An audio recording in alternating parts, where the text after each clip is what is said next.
Топ тема на ваша страна, добро вечер. Додека собраниската процедура за уставни измени е во тек и треба наскоро да го даде одговорот дали постреферендумската криза ќе се заврши или ќе се решава со нови избори, политичката нестабилност во земјава се чини како да го зема својот данок. Меѓународниот монетарен фонд ја намали прогнозата за економскиот раст. Вечерва во топ тема на ваша страна на теми од економијата. Држава нарачна грбот на граѓаните, дали сите треба да бидат даночни обврзници или не. Имаме ли и станували збор за европски норми, но во македонска изведба со лоши закони или нивно лошо спроведување или обратно.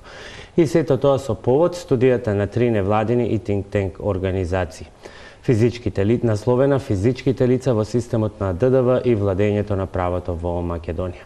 Но одиме и чекор понатаму, многу повеќе за сите предизвици пред македонската економија, повторно притисната во менгемето на политичките кризи. Вечерва мои гости се Весна Гавранлиева од Центарот за економски анализи. Добро вечер и добре дојдовте. Којчо Енгюшев, вице-премиер за економски прашања. Добро вечер и за вас. Добро вечер. И Маријан Петрески, универзитетски професор и автор на делот Анализата. И типично за нас, секогаш на ваша страна.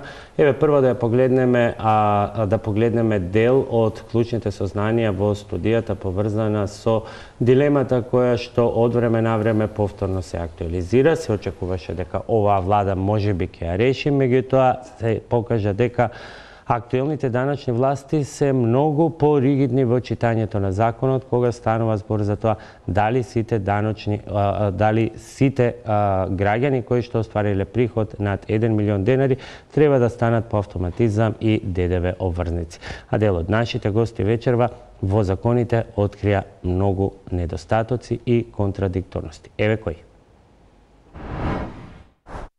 Ова е Петре. Тој продава зеленчук од својата бавча на пазар. Дали Петре може да биде обврзник на ДДВ? Според законот за ДДВ и законот за персонален данок од доход, Петре остварува приход од промет на производи и самостојно ја извршува дејноста.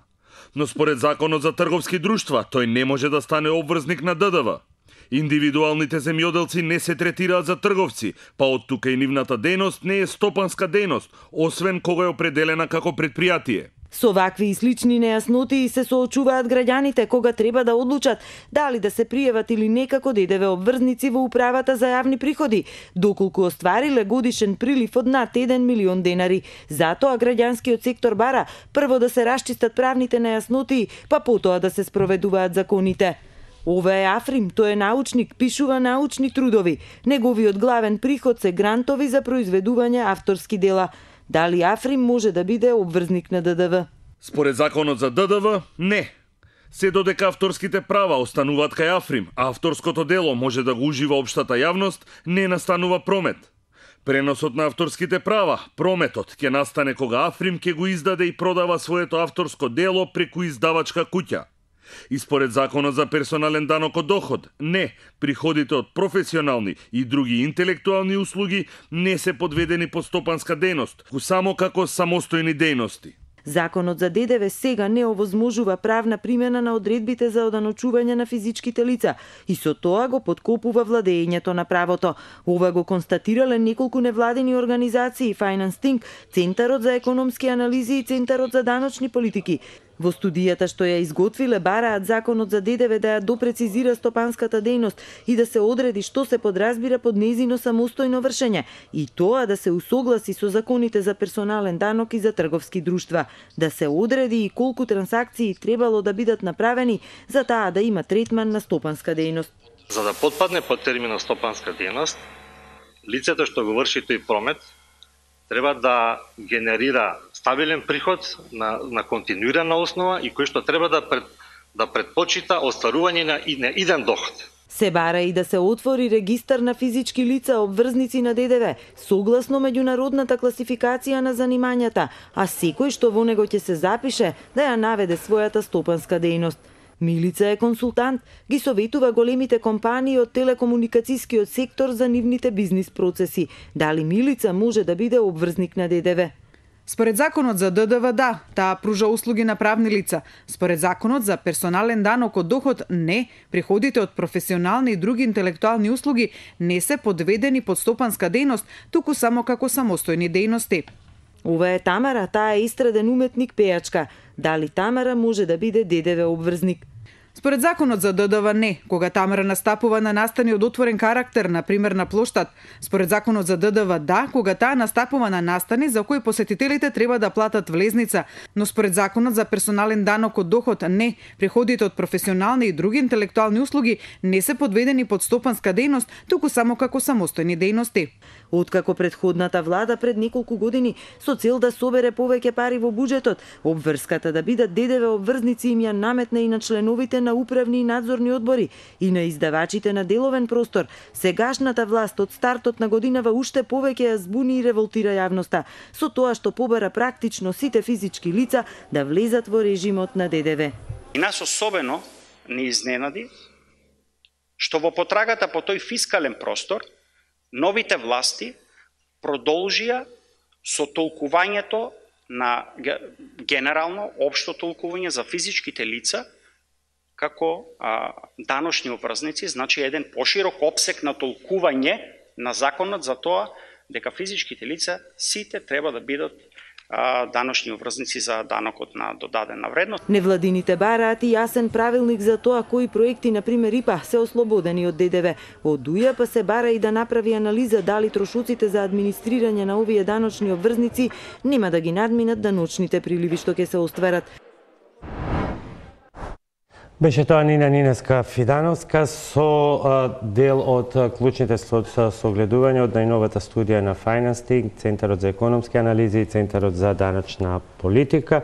И да почнеме со авторите. Господине Петрески, ако насловот е физички лица обврзници на ДДВ, кој е за правна несигурност, веќе имаме една од констатациите во анализата дека моменталната регулатива создава правна несигурност. Зошто? Токму така, значи, студијата се фокусира на два аспекти. Првиот аспект е она што го викаме policy level и го поврзува прашање со владењето на правото и оттаму произлегува прашањето дали имаме правна несигурност и што значи тоа, а вториот дел веќе се однесува повеќе за авторските договори кои што се релевантни за невладиниот академскиот сектор и за физичките лица. Сега да подсетам, да кажам што е правна несигурност, подсетувајќи со еден случај кој што е сврзан со ДДВ, не за физички лица. Од прилика пред 5-6 години се дискутираше во јавноста дека тогашната влада акумулира голем износ на обврски за поврат на ДДВ. И тоа беше на ниво на шпекулација, бидејќи владата тоа не го признаваше, се до еден момент, кога тогашниот премиер ги собра бизнисмените во Стопанската комора и пред нив призна, рече да, имаме голем износ на ДДВ, поврат на ДДВ, кој што го должиме кон стопанството, кој што беше околу 100 милиони евра. Тоа е отприлика 1% од бруто домашниот производ и тој тогаш предложи дека ќе се почне со чистење на тие обврски, а до тогаш владата не признаваше дека постојат такви обврски. Ама избори сега тоа е пример за правна неизвестност, бидејќи законот не предвидува дека толку долго може да се касни, уште повеќе да не се признава дека се касни повратот на ДДВ. Слична правна неизвестност постои и тука. Јас денеска на дебатата кажав една анегдота што ја чув, а тоа е дека во 2000 година, кога стапи на сила законот за ДДВ, 4 пчелари од Битола и од Велес доброволно се регистрирале како физички лица обврзници на ДДВ. И биле во системот 2 години, по 2 години УЈП ги дерегистрирала, велејќи им дека не треба физичките лица да бидат во системот на ДДВ и дека таа одредба се однесува само за правните лица. И таа дебата повторно ја имаме 2014-15, кога во системот влегоа издавачите на деловен простор и менаџерските договори. Значи, тогашната влада така ја толкуваше одредбата за обврзници физички лица. Со доаѓањето на оваа влада, ситуацијата отиде понатаму. Значи, толкувањето беше дека сите договори, освен договорот за вработување, значи освен платата, влегуваат во системот на ДДВ и тогаш имавме една остра реакција од јавноста, затоа што правна неизвестност, значи трае многу долго и веќе ескалираше, да кажеме, од почетокот на годината. Сега целта на студијата е да даде една рамка за диалог, за конструктивна дебата на прашањето. Затоа што ако се сетите дебатата од почетокот на годинава се заврши без некаков заклучок.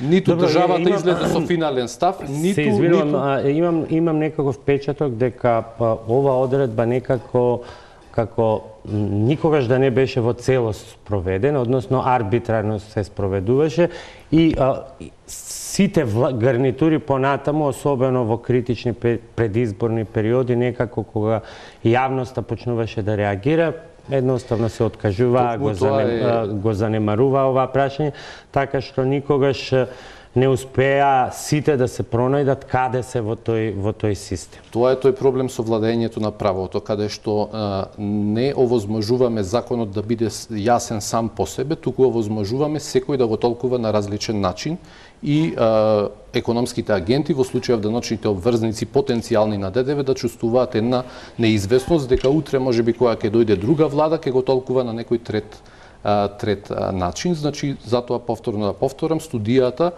нема цел да ја вжештува сега јавната дебата повторно во врска со ова прашање, туку напротив да даде рамка за конструктивен диалог, каде што ќе дојдеме до некое решение за ова прашање и еднаш за секогаш тоа ќе биде расчистено. Добро, ова се прашање со кои што сите се соочуваме и заслужуваат одговор.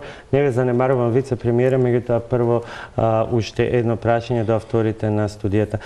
Гавранлиева, посочувате интересни примери, еве ги видовме Петре, Африм, Милица, Тамара, па според еден закон, според закон за ДДВ, треба да се најдат во тоа купче, инаку да кажеме за гледачите дека на тоа купче влегуваат сите кои што остваруваат приход над 1 милион.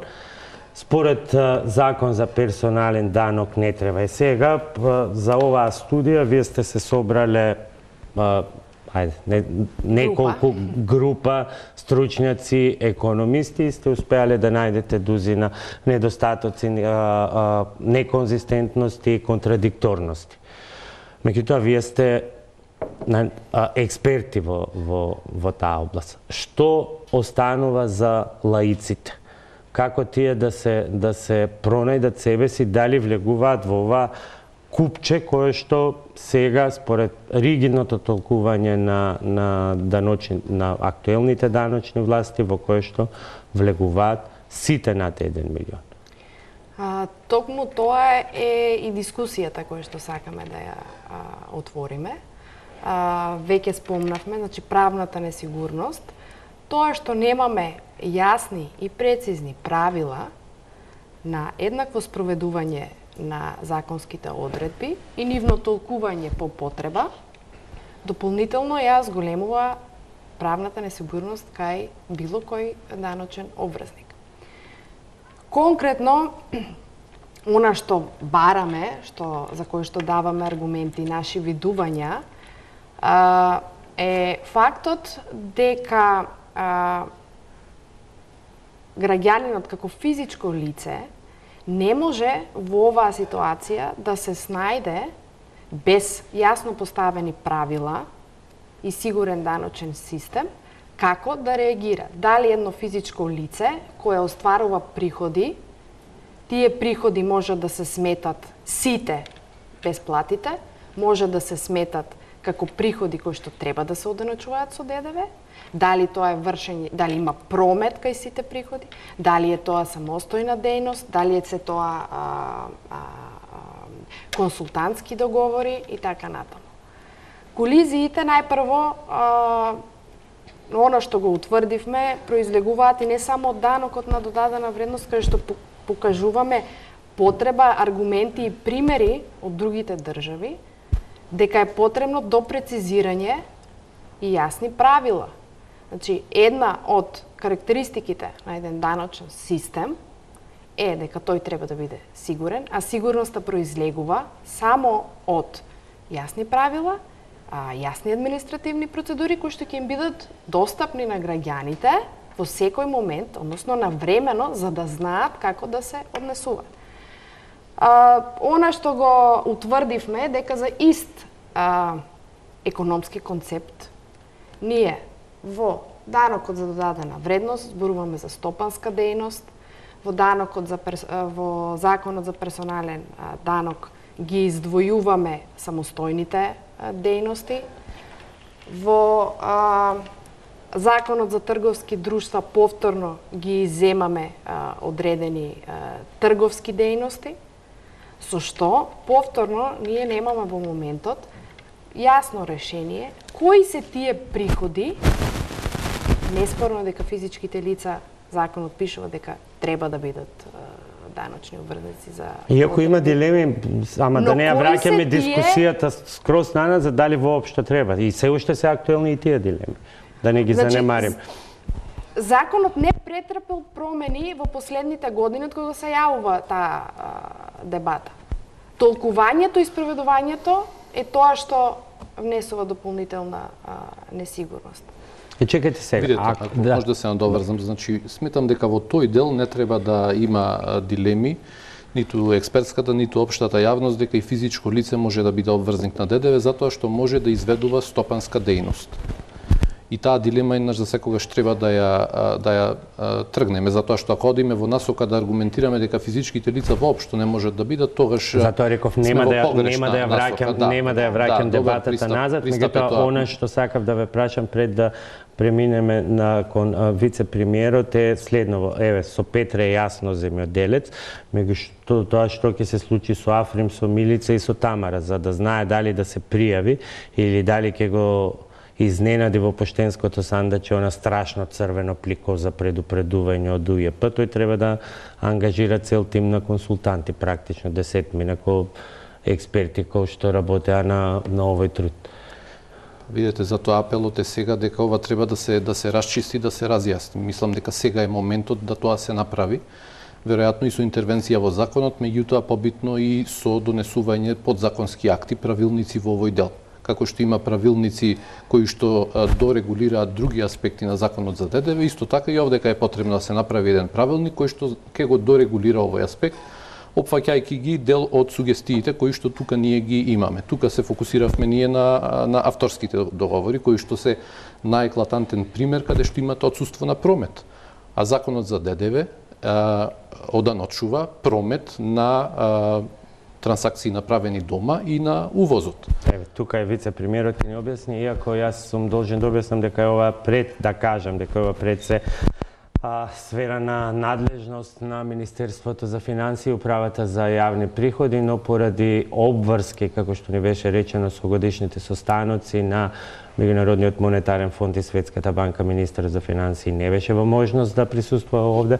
Зошто немаме представник од УЈП? Не ни беше објаснето, но сепак овдека го имаме. Шефот на сите задолжени за економијата, господин Ангјушев. Слушнавме и од дел од коментарите, слушнавме и дел од дебатата по повод оваа студија.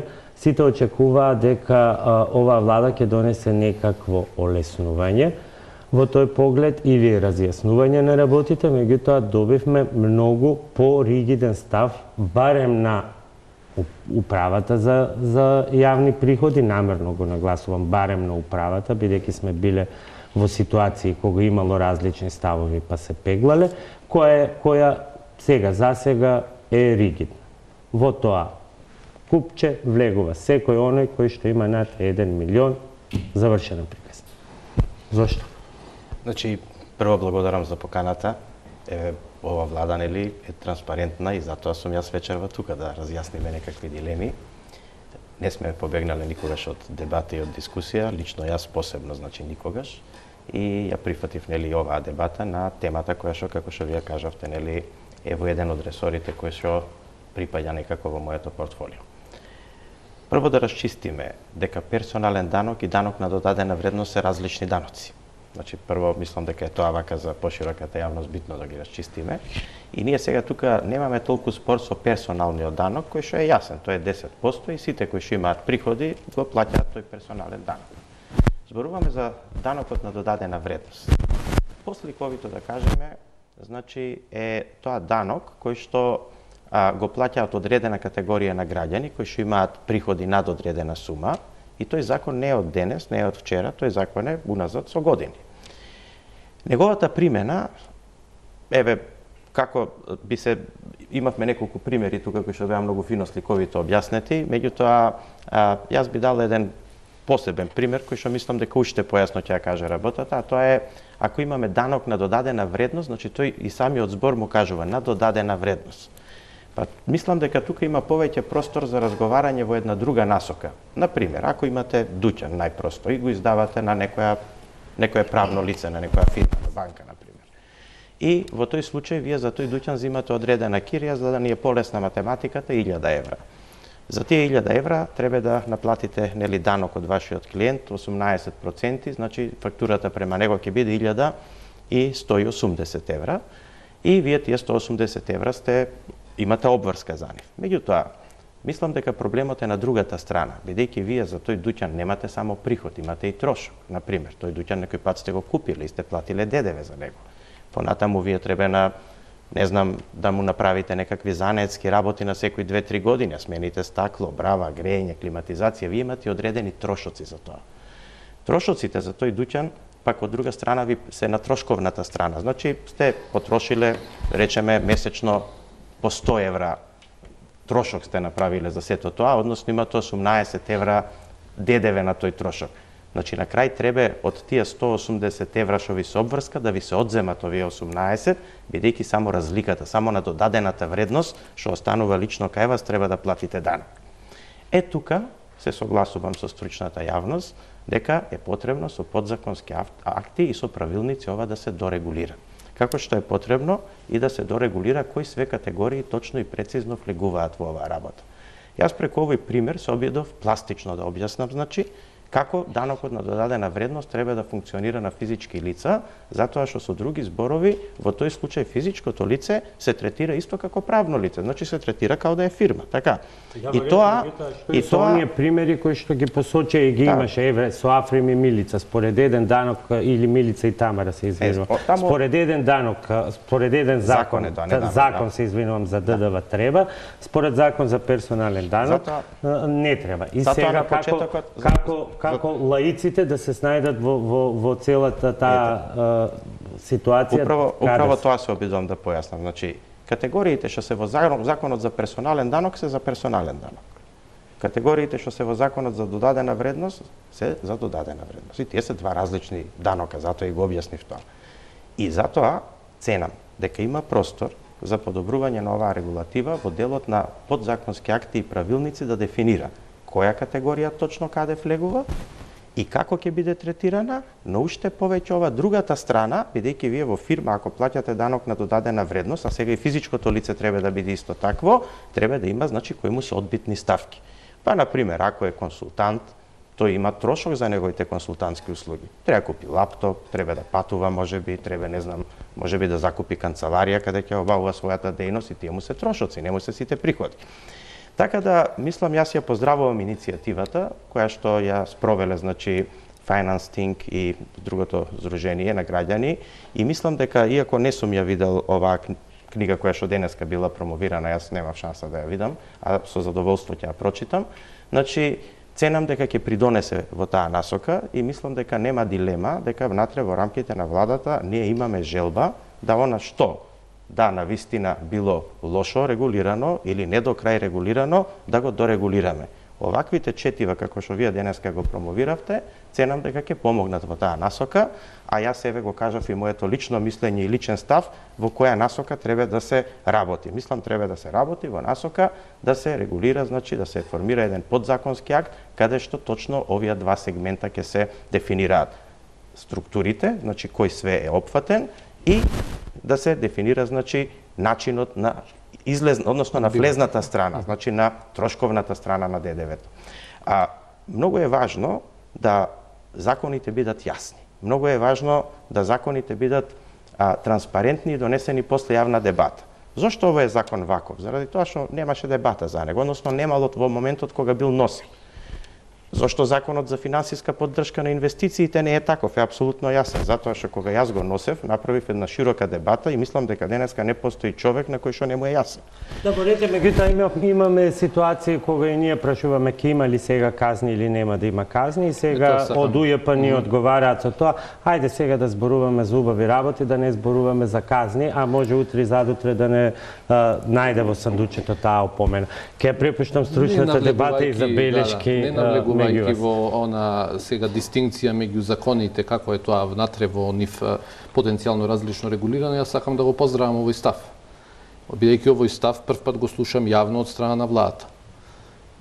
И очекувам дека спрема ова што кажавте, така и ќе се постапи и дека еве до крајот на годината би можеле ова да го разрешиме со еден таков подзаконски акт, за да барем во овој дел ја подигнеме правната известност и веќе ова прашање еднаш за секогаш да биде затворено. Јас се согласувам со колегата, мислам дека самиот став дека е потребно да се дорегулира, да се разјасни на било кој начин, дали измени на закон или пак подзаконски акти во било која форма, потребни се во повеќе аспекти, ние наведуваме, даваме аргументи и исто така поставуваме и прашања кои што треба и се надеваме дека и даночната управа ќе ги земе во предвид при натамошното спроведување на законот, односно негова додефинирање, а потоа да зборуваме за само во однос на вашата забелешка, тоа имплицира дека правилото ќе се применува од моментот кога тоа е донесено, па натаму дека не може ретроградна примена на правилото, така што тоа го одговара вашето прашање во однос на постапувањето во услови на нејасна правна регулатива како може да постапува даночниот орган. Може многу лесно, бидејќи да попарате толкување можете да го добиете, ама долу пишува ова толкување не е во согласност. Може и управата да дава толкување за некој мислење. Меѓутоа, вице-премиерот даде еден конкретен пример, но вие во вашата студија и во прилогот кој што го презентираме имате некои, ајде да ги наречам, абстрактни дејности. Консултантски услуги, договор на дело. Сега, може би некој авторски договор, може би некој работи од дома. Како тогаш ќе си го пресметам, еве јас тој дел работам од дома, не изнаемувам канцеларии, сега веќе тука ми отпаѓаат сите тие основи за поврат на ДДВ, немам канцеларија, немам трошоци, ама работам од дома и сум го продуцирал тоа. Се разбира дека имате трошоци. И имам трошоци. И како ќе ги пресметам? Повторно имаме нејасноти. Значи, за правните лица неспорно. Значи, не зборуваме за физичките лица, за овие категории кои што и вие ги наведовте. Научни трудови, авторски, други вид на консултантски услуги, други вид на авторски дела. Доколку станува збор за услуга, кај што имаме промет, каде што имаме консултантска дејност, кај што вие давате услуга на компанија, на приватен сектор, како што имате, како што вие во ланецот на тој меѓуфазен данок доплаќате на додадената вредност, се разбира дека треба да имате право на одбивка. Како тоа ќе се пресмета? Повторно, немаме ние насоки како едно физичко лице, кое што би бил даночен обврзник за ДДВ, кои се тие трошоци поврзани со интелектуалниот труд, кои што ќе може да бидат земени во предвид. Вице-премиерот спомна, компјутерот, физичкото лице ќе биде обврзник на својата домашна адреса.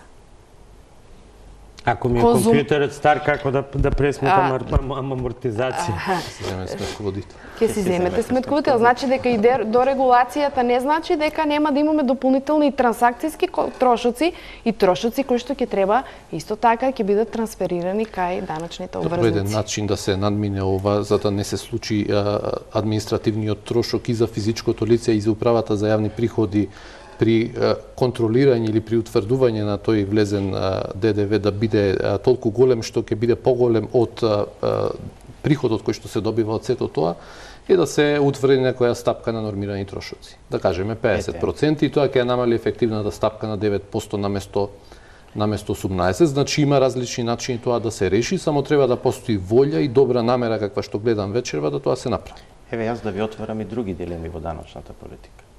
Значи, да, ова се проблеми кои што тангираат одредена група или голема група на луѓе и граѓани и ценам дека да, треба тоа да се регулира попрецизно. Сепак и временскиот период во кој што се функционира, значи не е таков за да се решат сите проблеми, но еве јас го кажувам ставот дека да, чувствувам дека тука постои простор и имам сознание, затоа и кажав и конкретни примери. И ценам веќе да не се повторувам дека тука има простор, но еве да отвориме и други дилеми кои што се уште поголеми. Например, вие имате трансфер прајсингот е непозната категорија во Република Македонија во даночната политика. Што тоа значи? Тоа значи дека компании кои што имаат своји ќерки, сестри фирми, мајки фирми во други држави и си фактурираат на себе помеѓу своите фирми, може да се случи да го изнесуваат, значи, профитот или прометот, значи, од своите компании надвор од Република Македонија. Да не споменам дека така настанал еден фени проблемот, дека така настанале многу проблеми на многу компании во Република Македонија кои што имале компании, сестри, ќерки, мајки во други држави. Мислам дека тука има еден голем простор каде да се поработи и управо на тоа сега се обидуваме да работиме, затоа што тука е даночната евазија и тука постојат стандарди светски кои што треба да се применуваат. Да не ви кажам понатаму за законот за концесии, каде што кажува дека при продажбата на било која концесија, тоа е во Министерство за економија, треба да се плати 7% од вредноста на сделката, а не е дефинирано дека доколку таа сделка се случи надвор од Република Македонија, тогаш во Македонија не се плаќа ништо, па тогаш никој не ја продава компанијата во Македонија, него ја продаваат надвор од Македонија и тогаш нормално тука се избегнува да се платат тие 7%, а само да ве потсетам, рудникот Саса се продаде за над 400 милиона евра и тие 7% би биле 28 милиона евра во импликација. И сакам само да ви информирам дека има и поголеми работи кои што треба да се регулираат и сега управо се во фаза, значи, на припрема таквите закони за трансфер прајсинг, промената на законот за концесии за рудниците, каде што државата треба праведно и транспарентно да си го заштити својот капитал, односно интерес е тоа, даночен интерес или фискален интерес, и ова треба да се дорегулира каде што за сите ќе биде прецизно и јасно.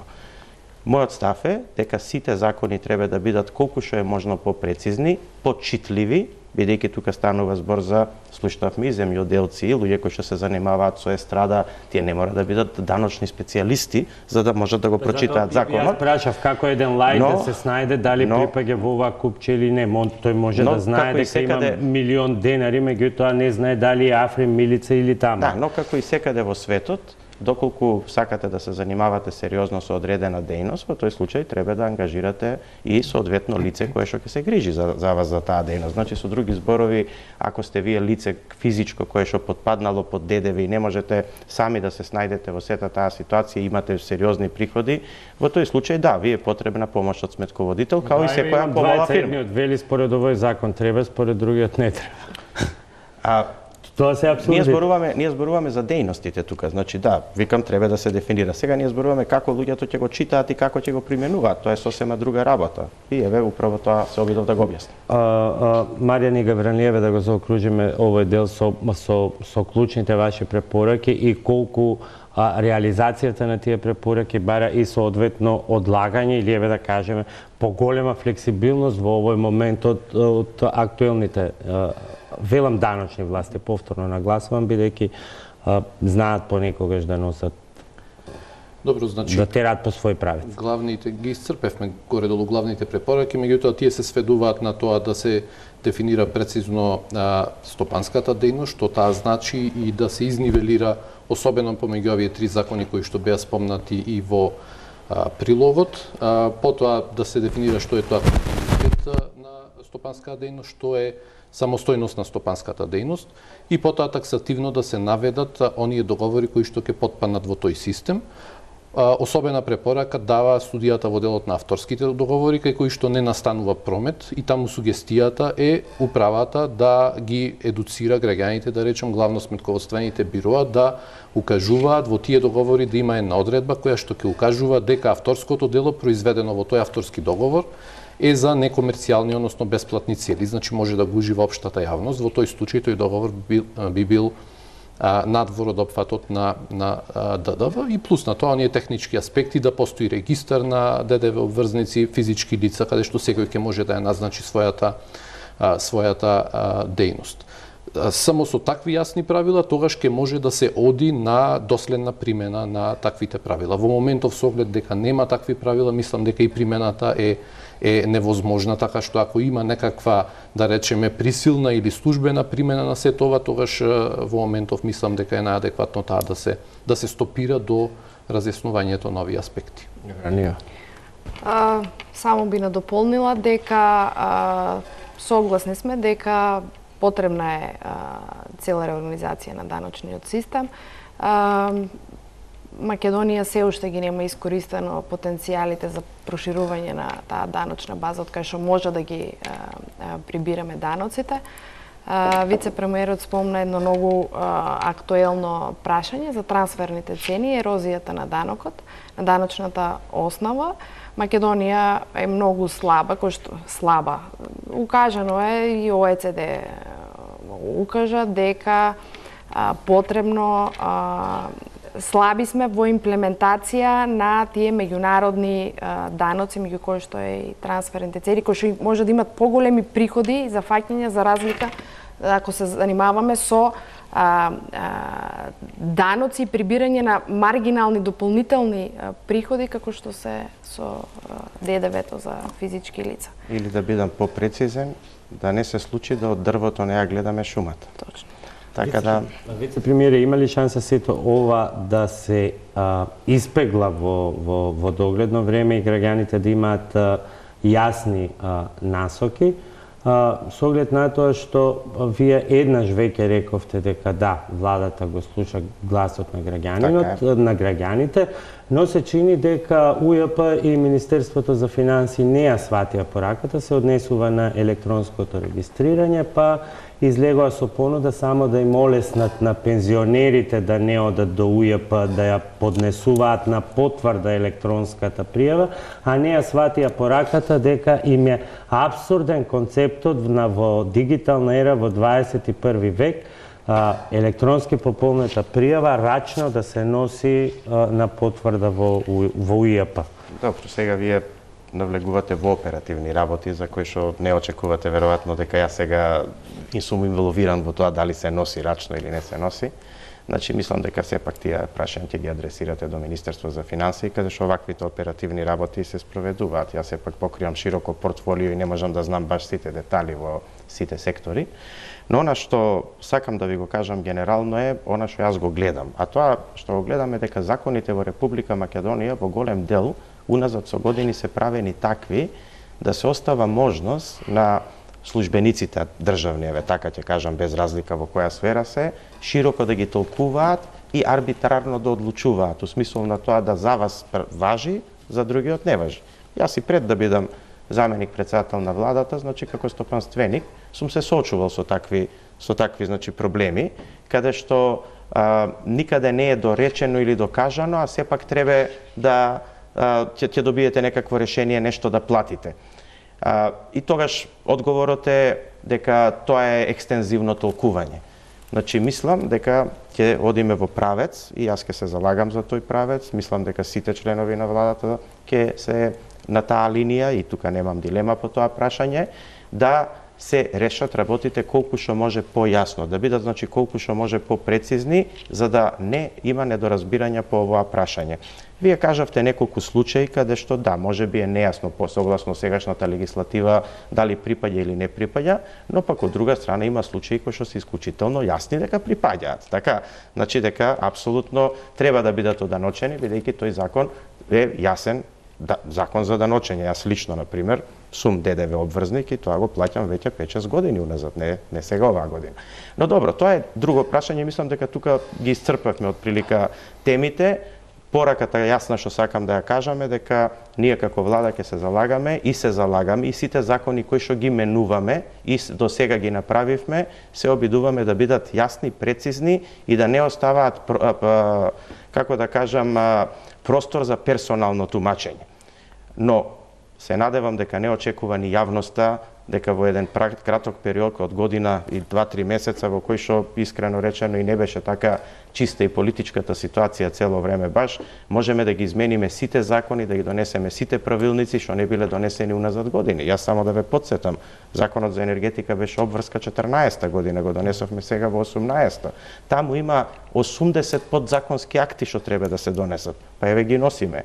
Законот за енергетска и така натаму, значи носењето на законите е широка работа. Значи не е тоа нешто што преку ноќ ќе може да се реши, но ова што е иницијатива, значи и овој материјал кој што е денеска презентиран и како придонесува во брзината на решавање на овие проблеми. Еве јас ќе си дозволам во име на авторите како можен импакт фактори од оваа емисија да ви ја подарам студијата. Ви благодарам, со задоволство ќе го прочитам. Продолжуваме со останатите теми и дилеми најавени за вечерва. Останатите теми и дилеми е каде оди македонската економија, односно колку постојаните политички кризи во континуитет може да имаат влијание на економскиот раст со оглед и на последните намалувања на прогнозите кои што дојда од Меѓународниот монетарен фонд, при што најголем оптимист се чини дека е само владата. Подсетување на сите прогнози, намалување и покачувања низ прилогот на Виолета Зајкова-Стојановска. Со погледот кон Европа, владата не ги гледа потфрлувањата во домашната економија. Дека состојбите се влошуваат, укажаа меѓународните финансиски институции, а стопанствениците и академиците предупредија дека надвиснатата политичка криза може дополнително да го земе својот данок, особено доколку се оди на вонредни парламентарни избори. Нискиот старт на економијата од почетокот на годинава и слабата реализација на капиталните проекти полека но сигурно ги стопи надежите на ММФ и Светска банка. Монетарците за годинава оптимистички се надева дека македонската економија ќе порасне за 3,4%, но во јуни очекувањата ги намалија на 2,8%. Нивниот песимизам сега отиде на 1,6% раст. Според есенскиот извештај на ММФ, ние сме на дното според растот, односно сите земји во регионот ќе бидат подобри од нас. По 4% раст ќе имаат Албанија, Србија и Косово, а над 2% ќе имаат сите останати. Слични се очекувањата и на експертите од Светска банка. Од првичните 3,2% раст, тие во април ја ревидираа својата проекција на 2,3%, а сега велат дека македонската економија ќе достигне 2,5% раст. Ваквиот очигледен песимизам на меѓународните институции не обесхрабруваат владата и премиерот и министрите упорно тврдат дека економијата се движи не понадолна, туку по нагорна линија. Немаме никакви причини да се откажеме од проекциите, затоа што имаме раст во второто полугодие, го очекуваме раст во третото полугодие и тоа ќе биде истовремено така, ние остануваме на 3,2% раст и ги имаме сите практични причини за тоа. Веројатно знаете дека меѓународните институции кога се евуваат ретроградни процеси, еве сега дали ќе се гласи или не, се песимистички ориентирани и така и кажуваат своите коментари. Кога целото општество било заедничко, сплотено и давало оптимизам, тогаш и тие биле оптимистички ориентирани. Политичките состојби создаваат песимизам и неизвестност, а тоа е најголемиот непријател на економијата, рекоа академиците. Затоа според нив треба да бидеме задоволни дури ако стигнеме стапка на раст од 1,6%. Клучно е што во вакви ситуации се менуваат очекувањата на инвеститорите, односно на економските субјекти. Фактор кој што е круцијален за дефинитивното профилирање на стапката на економскиот раст, бидејќи ако нашите претпријатија и странските инвеститори очекуваат полоши времиња, политички тензии и така натаму, тогаш едноставно луѓето не инвестираат. Владиното фокусирање на прашањето со името ја фрли економијата во втор план. Ако сакаме раст од 3 до 5%, владата според стопанствениците мора 100% да го реализира ветеното. Во спротивно, стапката на раст мора да се коригира, но на ваков чекор владата барем засега не помислува. Иако бројките покажаа дека за 8 месеци не е потрошена ниту 1/4 од предвидените пари за училишта, патишта, железница, се уште неизвестно дали ќе има ребаланс на буџетот. Ако состојбите во парламентот резултираат со предвремени парламентарни избори, ова ќе биде уште една пропадната година на економски план, без можност да се прекрои државната каса и да се зголеми искористеноста на средствата за капитални проекти. Наспроти уверувањето на владата дека со евроатланските интеграции земјава може да има раст од над 5%, академиците укажа дека со просечен раст на економијата од 2,7% со одвојување на БДП ќе не бидат потребни 27 години. Мала фотографија од колешката Виолета Зајкова. 1,6 најновата проекција на ММФ, 2,5 на Светска банка. Вие и натаму оптимисти ве замисли овие бројки или нешто друго ве крепи дека ќе ги демантирате? Значи, видите, ние треба да бидеме реалисти. Тоа што значи? Дека во економијата секогаш треба да работиме со бројки. Ајде да се подсетиме на економскава историја малце во претходните не повеќе од година и пол. Значи, 2017 година имаше 0 раст. 2018 година прв квартал имаше раст од 0,1%, што е мал и тој во просеко значи ќе влие да учествува, нели да влие на крајниот бруто домашен производ во 2018 година, но веќе во вториот квартал имаме 3,1% раст во споредба со вториот квартал од 2017 година. Но би сакал да напоменам една многу важна работа. А таа важна работа е следната, дека тој бруто домашен производ, значи раст на GDP во вториот квартал е направен во услови кога градежништвото е се уште минус 17%. Од тоа во споредба со истиот квартал во 2017 година. Што значи тоа?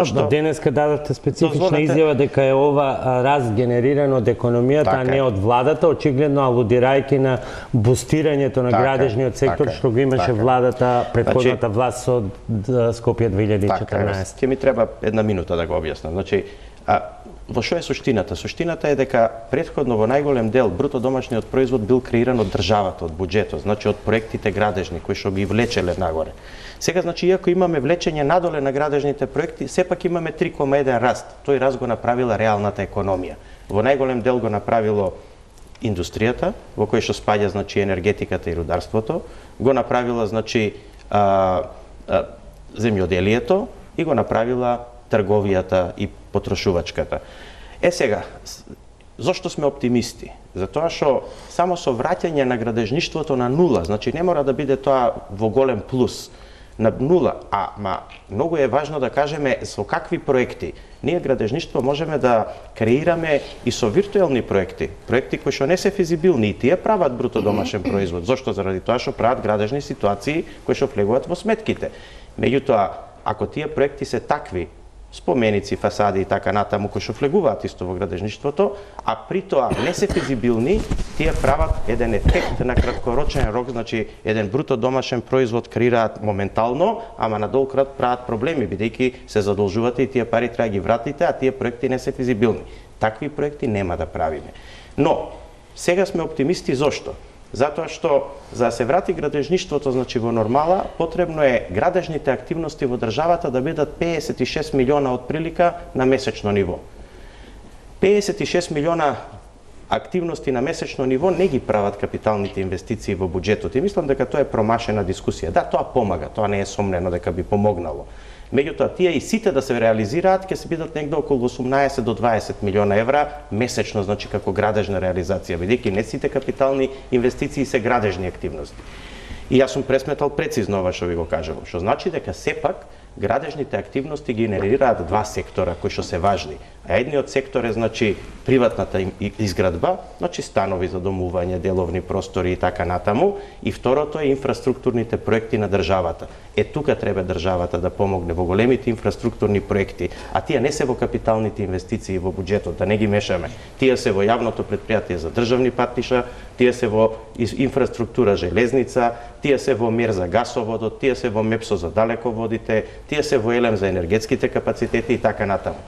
Тука, бидејќи ги оживеавме проектите кои што беа мртви, меѓутоа ги оживеавме со заштеди од 60 до 80 милиона евра визави прво бараните цени кои што ги имаа, само за патот Кичево-Охрид, значи мислиме и сме сосема сигурни дека во наредниот период градежните активности ќе се зголемат. Само да не споменам дополнително. Само да бидам пократки, бидејќи очигледно бев преамбициозен, две теми да спојам во една, мора да ги слушнеме. Само што ова да ви кажам, и коментарите на Петрешки и Гаврелија. 10 секунди. Значи покрај тоа значи уште и дополнително ќе имаме само значи експресни патишта низ цела Македонија. Тоа гледате дека се отвори како активност. Значи Штип Радови, Штип Кочани, према Градско Прилеп, према Крива Паланка, значи сите тие експресни патишта се градат во моментов и јас очекувам тоа да го дигне градежништвото, сето останато и да остане на исто рамниште како сега, тоа би било над 3%. Петрески и Гаврилиева, кој е во право? Ангјушев оптимистот, воздржаната Народна банка дури и денеска, или песимистите еве ММФ и Светска Извинете банка? што ќе ве прекинам само за ММФ. Значи мислам дека тие во својата проекција го зимаат во предмет и политичкиот момент во Република Македонија. И тоа е многу битен. И ние говориме во актуелни Да. политички моменти, затоа беше најавата дали она што се случува во собранието ќе значи крај на кризата или ќе одиме кон нови избори што може да отвори нов круг. Еве веднаш ќе ви кажам како може директно да влие. Може директно да влие заради тоа што знаете дека Кичево Охрид автопатот е закон во парламент во кој што треба да се донесат анекси. Ако не постои парламентот, тие нема да се донесат, нема да се гради, така ќе влие. Значи, но тоа е вака еден пример. Но мислам дека тука поважна е перцепцијата за инвестиции. Јас знам бар десетина инвеститори во моментот кои што чекаат каква ќе биде разврската на оваа, да речеме политичка, да не ја речеме еве криза, али несигурност во моментов во делот на тоа. И мислам дека ММФ точно тоа го има земено во предвид, бидејќи гледате дека ММФ и Светска банка значително се разликуваат во своите проекции. Па добро, ако се гледа и линијата на проекции на ММФ, се гледа дека очигледно се калкулира со таа политика, почеток на година 3,4, јуни 2,8, сега 1,6. Да. Проекција излезе вчера. Имале повеќе информации од колку проекцијата на Светска банка, која што е можеби месец дена и повеќе стара, така што како доаѓаат информациите се ревидираат тие проекции, тоа не е невообичаен процес. Јас немам дилема дека приватниот сектор треба да биде носител на растот и тоа е една клучна разлика која што треба да се направи во однос на тоа како економијата треба да се развива, таа треба се повеќе да се ослободува од државно индуцирана економска активност и се повеќе да препушта на приватниот сектор. Меѓутоа ова е лесно да се каже, веројатно тешко е да се поттикне, особено во услови на политичка криза. Јас мислам дека се сосем коректни тие проекции на ММФ и Светска банка. Веројатно растот ќе орбитира тука некаде околу 2%. И е рефлексија на целата ова политичка неизвестност. Дури и ако гледаме ние во целиот овој период од како е владата, сепак би рекол дека политичките прашања доминираа на сцената и покрај обидите на економските ресори во владата, сепак останаа да доминираат политичките прашања, така што сега имаме ситуација да таквата политичка несигурност дополнително се продлабочи. И тоа е барем делумно рефлектирано и во податоците за вториот квартал за бруто домашниот производ. Значи, тој раст на агрегатно ниво од 3,1% е коректен, е добар, особено во вакви услови. Меѓутоа, ако ја гледате структурата, ќе забележите дека во голем дел е воден од работата на тирзовите, на странските фабрики, кои што во нашава земја функционираат како дуална економија. На нив политичката криза не влијае или не влијае толку многу колку што влијае на домашниот сектор, на домашните фирми. Тие се уште се во една огромна воздржаност, чекаат да видат како ова ќе се разреши, за да може да покажат некоја позначајна инвестициска и економска активност, и кога сето тоа ќе се земе, доаѓаме до едни вакви проекции кои што вие ги викате песимистички, меѓутоа во вакви околности веројатно тоа е она што најмногу економијата може да го испорача. Значи јас се согласувам, но со само еден додаток ако дозволите, а тоа е дека да, тирзовите имаат активност сериозна и тоа не е спорно, и новите инвестиции кои што дојдоа, веќе 16 на број, нели, во оваа година дена, но има и една друга работа. Реалната економија во Македонија волуменски расте и тоа имајте го во предвид. Значи, доколку поразговарате со сите стопанственици, поготово тие што се извозно ориентирани, тие волуменски своето производство го растата, со самото тоа и вредноста. Значи, така да, мислам, покрај тоа расте и реалната македонска економија и реалната индустрија. И можете да ги наброиме и да ги излистаме сите, значи, поголеми индустријски капацитети во Македонија кои што се надворнели од тирзовите, тие исто имаат значителен пораст и тоа е многу добро. И фали ли на владава економски пиар, бидејќи онаа констатација впрочем доаѓа дека се е фокусирано на едно политичко прашање, е доминантна и практично сега ние и него гледаме, можеби ќе ни треба цела емисија вице-премиерот да ни листа што се е направено, па за да ја отвориме таа дебата што на што се должи.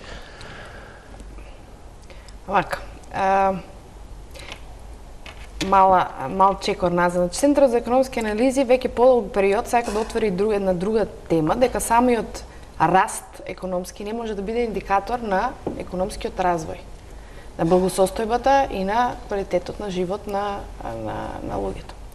Оно што сакаме да укажеме е дека, гледајќи наназад, утврдивме дека економски политики во кои што имаме интервенција од државата, таа ќе биде движена, растот ќе биде движен од тој субвенциониран дел, како да кажам. Затоа што не е улогата на државата и на владата таа да креира бизниси, туку треба да или работни места, туку треба да креира услови за да имаме економски раст и развој, посебно ако знаеме дека имаме висока стапка на сиромаштија и така натаму. И минатото ни укажа дека вакви политики економски, кои што каде што државата има директна интервенција, не го дада својот ефект. И уште една реченица, значи, ако ние во 2015 бевме етикетирани како заробена држава, во 2018 со стратегијата за проширување, исто така за волја за вистината со сите западно-балкански земји, бевме исто така етикетирани како држави кои што немаат функционална пазарна економија и каде што државата има висок степен на интервенција. Треба да ги оставиме Значи, сега тука, за жал, нема да се согласиме. И со аргументи нема да се согласиме, као и секогаш. Јас стопанство работам 20 години. Вие, еве, сега добро анализирате, мислам дека е добра дебатата, меѓутоа мораме да зборуваме со аргументи. Видете, интервенционизмот на државата е во насока да ја зголеми конкурентноста на компаниите. Бидејќи нашите компании, ако сакаме да имаме сериозна индустрија, во Република Македонија таа мора да биде извозно ориентирана. Бидејќи за пазар од 2 милиона жители не може да ја правите индустрија. За да биде таа извозно ориентирана, таа мора да биде конкурентна. За да биде конкурентна, мора да биде продуктивна. За да биде продуктивна, мора да има пристап кон технологии и ноу-хау. А тоа што значи? Тоа значи дека вие треба да можете да ги купите тие машини и технологии. Како вашите компании ќе се борат со компаниите од Бугарија, Романија, каде што имаат грантови од 40, 50, 30, 70% за купување на машини од европски фондови, државни фондови и така натаму. Значи, видите, ве молам да го напуштиме терминот интервенизам државен. Тоа не е интервенизам. Значи, тоа е поддршка на конкурентноста, која што ја поддржува практично и светската економска наука. Значи, тоа го прават сите држави.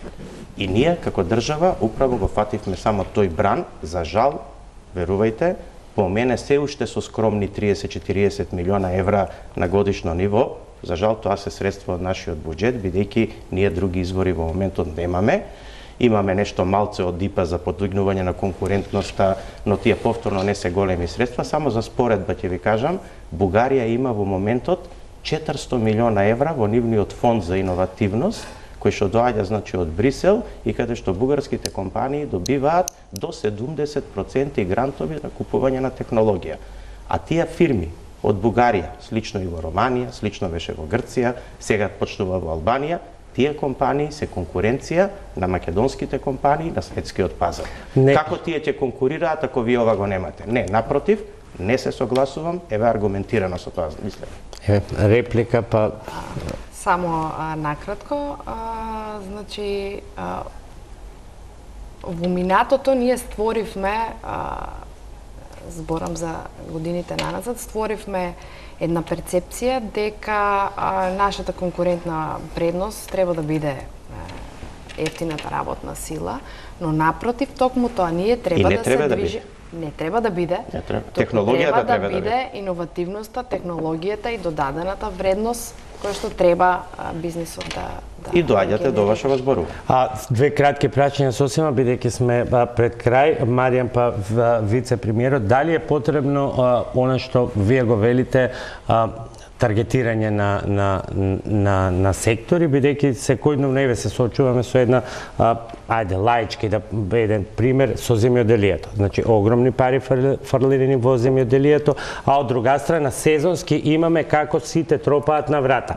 Дајте ни гарантиран откуп на пченица, на грозија, на лубеница, на домарки, на пиперки, сега се до јаболката. Сега тоа се поврзува со овој концепт за кој што зборува вице-премиерот, дека во земјоделството не е применет овој концепт за кој што зборувате. Значи таму се истурени пари кои што главно имале, мислам, социјална намена. Дури во некои од поранешните владени документи јас имав прочитано дека во голема мера тоа е социјална мерка која што ќе се покаже на индикаторот на сиромаштијата, меѓутоа нема да доведе до поппродуктивно земјоделство.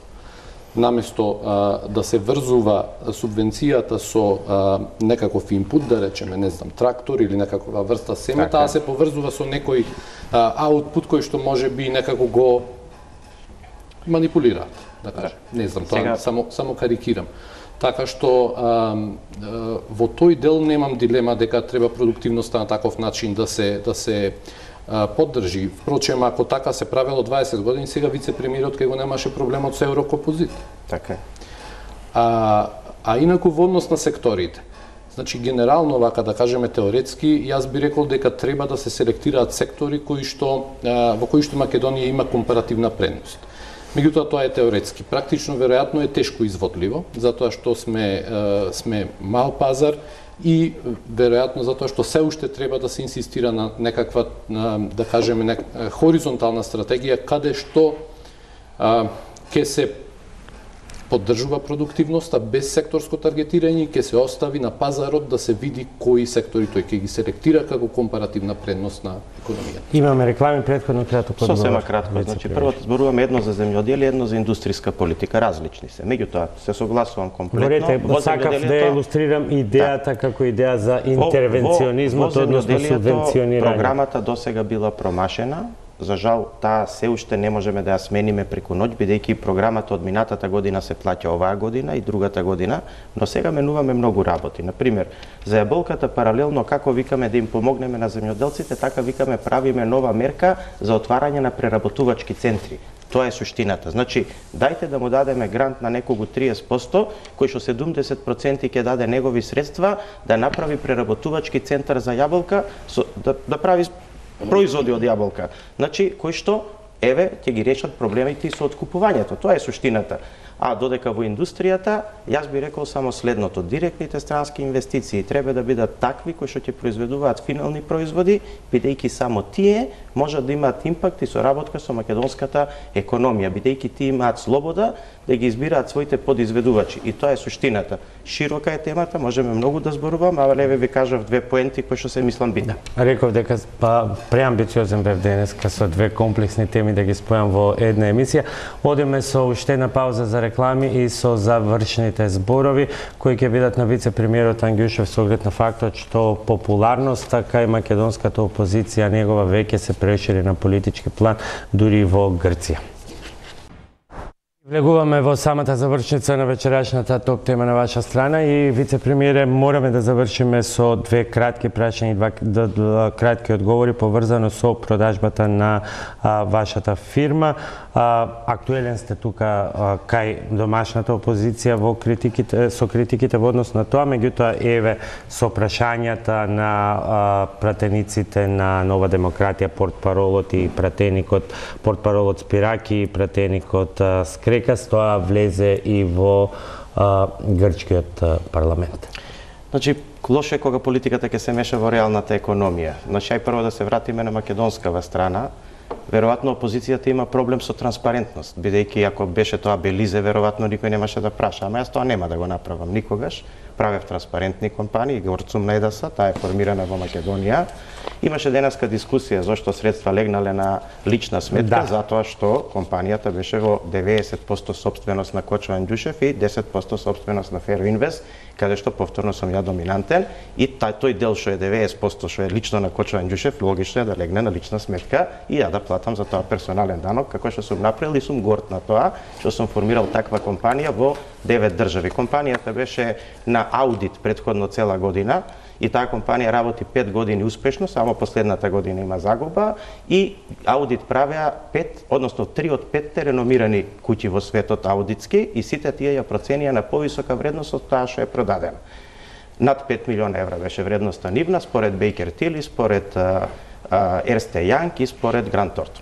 Значи, тука нема дилема. Добре, најспорниот факт беше зошто се на лична сметка, значи тоа јасно е. Сега да ви кажам, станува дегутантно. Да немам јас јавна обврска, јавна функција, никогаш не би одговорил на вакви смешни прашања и дегутантни. Се од грчката страна. Па сега треба да се одлучат, значи, ако јас нешто сум продал со фирмава, па сега зашо се буни грчката страна? Значи, тие па што продале? Значи, малце е контрадикторна тезава, не знам, ме разбирате? Значи, пак зошто сега грчката опозиција? Да, политизираат тука, политизираат во Грција, осетлив е политичкиот момент, се користи. Јас би им рекол да и опозицијата, а и владата ги држи настрана рацете од реалната економија и тоа е суштината и доброто. Еве само да ви кажам пример, ако да се продадеше, а тој мора да се продаде на голем систем, да речеме на бугарскиот систем. Во тој случај ќе беше врзано со договорот за добрососедство. Ако беше на српски, ќе беше веројатно со црквата, ако беше на албански, ќе беше не знам со некоја коалиција и така натаму. Видете, не треба да се прави пародија од нешто што ја нема. Јас повторно ќе кажам, рацете настрана од економијата реална, на политиката, а посебно, значи, на опозицијата со вакви дегутантни тези. И уште само 30 секунди, бидејќи сме надвор од времето, за уште едно прашање. Бевте ли толку строг професор, што асистентот Христијан Мицкоски, ваш поранешен, не пропушта говор без оглед дали е политички, постреферендумски, предреферендумски, а да не ве спомене? Значи, јас и Христијан Мицкоски не сме имале недоразбирање на факултет, ние работевме низ институт, јас бев доцент, професор, тој беше асистент, да, држеше вежби на моите предмети 7 години, потоа тој стана исто доцент, сега сме колеги на институтот, никогаш не сме имале недоразбирање, јас сум малце изненаден од неговите ставови, мислам дека го има понесено политиката, јас нема да си го дозволам тоа, како професор никогаш нема да кажам ништо за своите асистенти и студенти, тоа е доблесно за еден професор, а тоа што Христијан Мицкоски зборува за мене, повеќе зборува за него отколку за мене. Вице-премиере, ви благодарам за вечерашното гостување, ви благодарам и на вас. Со успех во и со следните проекти, ако вака лесно ви поминуваат пред надлежните институции. Ви благодарам за вниманието. Останете и натаму со Телма во вестите во 21. Детални информации за веста на денот, 6 нови истраги на специјалното јавно обвинителство, меѓу кои една и за актуелен министер.